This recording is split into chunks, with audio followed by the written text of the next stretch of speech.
comment un des sous-thèmes qui peut apparaître, je ne sais pas justement ce qui va apparaître, c'est de dire indépendamment de la loi Hadopi, il y a une discussion sur les modes de rémunération des auteurs. On pourrait imaginer d'autres types de modes de rémunération, indépendamment de la loi Hadopi ou même de la licence globale, etc. Et est-ce que quelque chose qui aurait un rapport et qui aurait été une innovation sur les modes de rémunération des auteurs qu'on ne voit pas, par exemple, y compris même les méthodes de l'analyseur, Oui. etc., est-ce que ça va apparaître quelque part?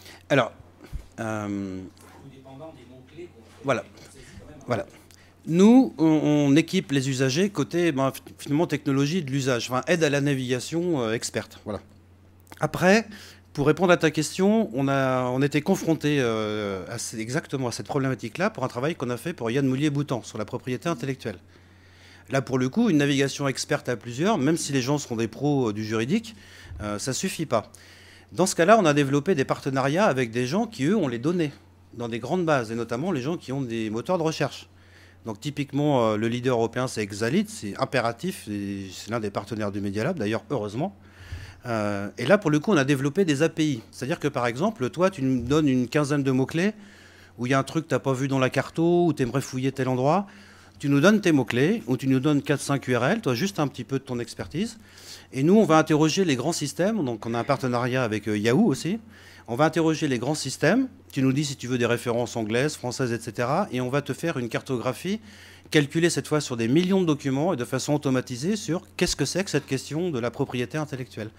On l'a fait pour Yann Moulier-Boutan et c'est assez drôle de voir quand même un certain nombre de passages enfin, il y a des communautés très identifiées, mais il y a aussi des passages assez curieux entre des gens qui développent du livre et qui en même temps, des fois, ont tendance... Enfin, les aspects rémunération, il y a d'autres qui aiment bien la rémunération, etc., puis qui en même temps ont le nez ailleurs. Enfin bon, c'est très drôle cette carto. Alors pour ça, on fait 3 types de cartos. Hein. Que ce soit les nôtres en empruntant les données aux autres, on fait des cartographies de sites, c'est ce que vous voyez. Donc on fait des cartographies aussi de mots-clés. Donc là, on va chercher les règles statistiques d'association des mots les uns par rapport aux autres. Par exemple, quel est le mot le plus souvent associé à Nicolas Sarkozy dans les bases de données mondiales des moteurs de recherche? C'est nano-président. Et quand on travaille parce qu'en Suisse, en Belgique, au Canada, il est tellement petit qu'il l'appelle le nano-président. Donc cette expression, elle est présente partout.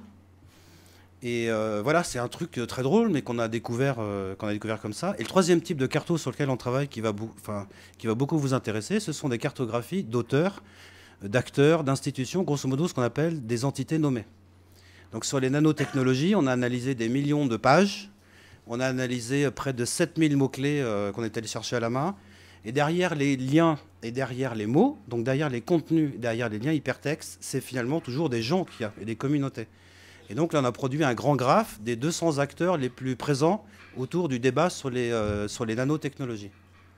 Et il y a quelques surprises. Hein. Il y a la présidente d'Areva, là, je ne sais plus comment elle s'appelle. Voilà, Anne Lauvergeon est très bien placée. Et je ne comprenais pas pourquoi. J'ai présenté ma carte au ministère de la Recherche. Il y a quelqu'un qui m'a dit, attends, c'est eux qui financent le plus les nanotech aujourd'hui. Donc en fait, il n'y a pas de limite. On vient de faire une expérimentation que vous verrez bientôt sur le web, mais qui est déjà présente dans nos cartos, sur le CAC 40. Alors vous prenez des sociétés présentes au CAC 40 et vous prenez les administrateurs. Ça, c'est des données publiques. Et nous, on a classé les administrateurs. Tous ceux qui occupent 2 mandats ou plus, on les a mappés. Et donc Pebro, il en a 6 mandats, c'est le maximum. Mais il y a la présidente du MEDEF qui en a 2, etc. Et on a fait une carte des entreprises françaises reliées par les administrateurs qu'elles ont en commun. Ce qu'on appelle la distance dans un graphe, c'est-à-dire quel est le chemin, la longueur du chemin moyen pour aller de gauche à droite. 1 clic, 2 clics, 3 clics, 4 clics. Ici, c'est 4 ou 5 clics. La taille, le diamètre du CAC 40, c'est 2. C'est-à-dire que tous les administrateurs se connaissent. Et éventuellement, s'il y en a un qui ne connaît pas un autre, il suffit de passer que par un seul relais, y compris entre entreprises concurrentes. Donc on fait des graphes d'entreprise avec des administrateurs communs, mais ça peut être des circuits de financement, ça peut être des gènes, des pathologies, tout nous intéresse. Nous, on a un côté un peu technicien quand même. Si vous n'avez pas de données, on vous aide à en trouver. Si vous en avez, c'est encore mieux. Et après, on construit les cartos, donc voilà, soit d'objets, de contenu, de mots, soit de liens, au sens hypertexte du terme, soit carrément des relations entre des auteurs.